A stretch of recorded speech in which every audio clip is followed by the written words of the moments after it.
On that note, all the talk yesterday was about the Giants receivers' off day in South Beach. They say live on Sundays is like church for some people. Stephen A. and Max don't know about that establishment.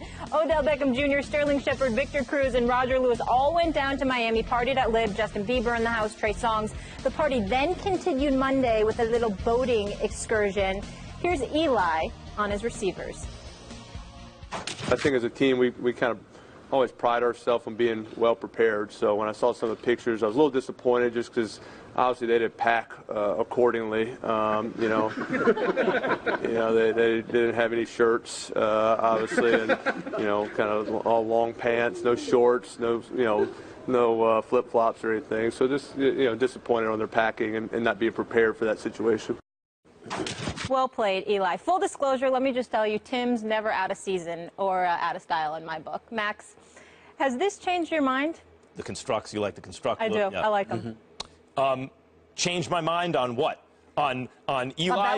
About this situation with the receivers going down there. No, look, my opinion about it was and is, this is results-based now. Everyone there, these are adults. They can do what they want on their day off, I get that. I got no problem with it. But Odell Beckham Jr. in particular should realize that he will now be judged on the game he has, and whether or not there's a correlation between his partying and if he doesn't play well his play, that will be blamed and he'll be called immature. He should be aware of that if those pictures and images are disseminated on social media and everyone's aware of them. Furthermore, even if he balls, but his team loses, he will also be blamed for that. That comes with the territory of being a superstar and really being the face of the team. I love the way Eli Manning handled this. First of all, he sold it. He did. He sold it. You're like, what is he actually in the beginning? Is he actually saying he's disappointed in his receivers? He's going to need these guys. And so he sold it, and then it was actually funny. It was a joke worth telling. It diffused the situation, and the truth underneath it all is a lot of these quarterbacks and these star players who you don't think of as partying on their days off. What do you think? They don't do it too? You think some star quarterbacks you think are squeaky clean aren't at least throwing a few back on their day off, but they're veteran enough and they are protected enough by enough people around them that it doesn't become public information. And so Eli here is doing the right thing and diffusing the situation as best he can. It worked, and I thought it was funny.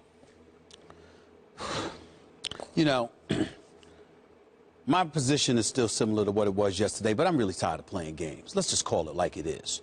No, they didn't do anything wrong per se. They certainly didn't commit any crimes. Do they deserve to be excoriated? No, they do not. But can we all grow up, please, and understand what this is about? Perception is reality. You are not playing for free.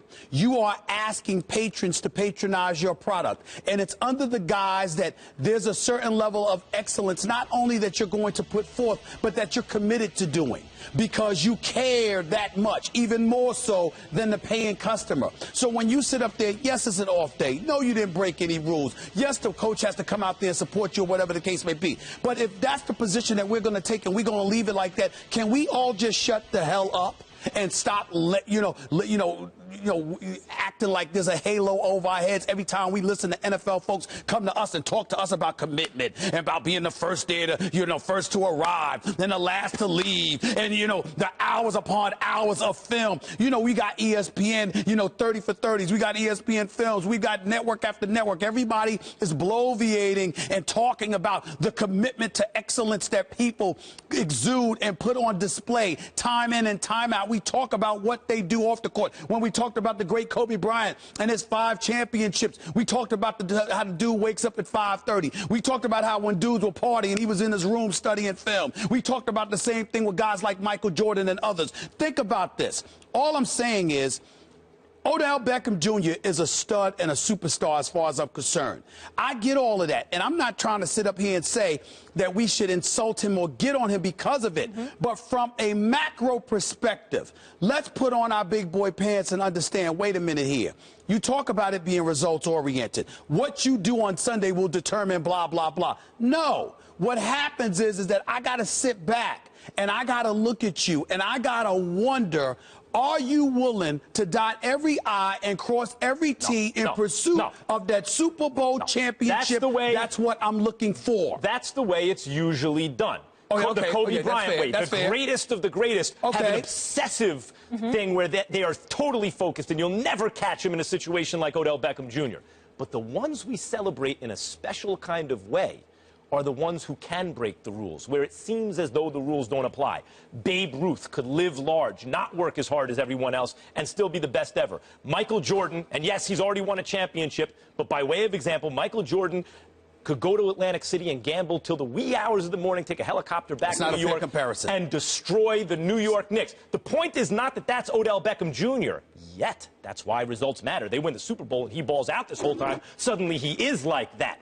The point is, we have a special way of celebrating those kind of players. There was a chess champion, Stephen A., once upon a time, 1930s. Oh, no. Called Raul Capablanca, okay? And I like that name. Right. I like that. Capablanca. Raul Capablanca. That's right. I'm going to remember and that. Whether I like that or name. not, whether or not it was true that he was like a big personality that partied and didn't study, certainly not like Al Yeckheim, who was a miserable human being but a great chess player and very well prepared. Only you would know that That's a chess player was a miserable human being. That's right. Go ahead. But the point is, Capablanca carefully cultivated the image that he was above the rules, that he didn't have to prepare like everyone else, that he partied. Because people love that, too, because it's hard to do. I get it. I'm not. Your point is not incomprehensible. What I am saying is, when you think about a guy like Michael Jordan, you think about a guy that was a champion first. There is something, no matter how much people may celebrate you breaking rules, but succeeding anyway, it's usually after you've proven you've already succeeded. People are usually offended by this notion that you haven't gotten there. Then what if he succeeds? Hold on. Then what if he succeeds? Wait a minute. I'll answer that next Monday. My point is, when you are presumptuous and you are already conducting yourself like you've already arrived, that people don't celebrate that. Odell, ball Odell, and you better win. Clearly, but if you he do, doesn't care. Victor Cruz was there too. I'm not talking about no just one's Odell. worried about anyone but Victor Odell. Cruz was And there. Sterling Shepard's a rookie, but clearly he doesn't care what any of Shepard. us think because he chose to post it. He didn't have to. And yeah, like you said, do you as long as you ball.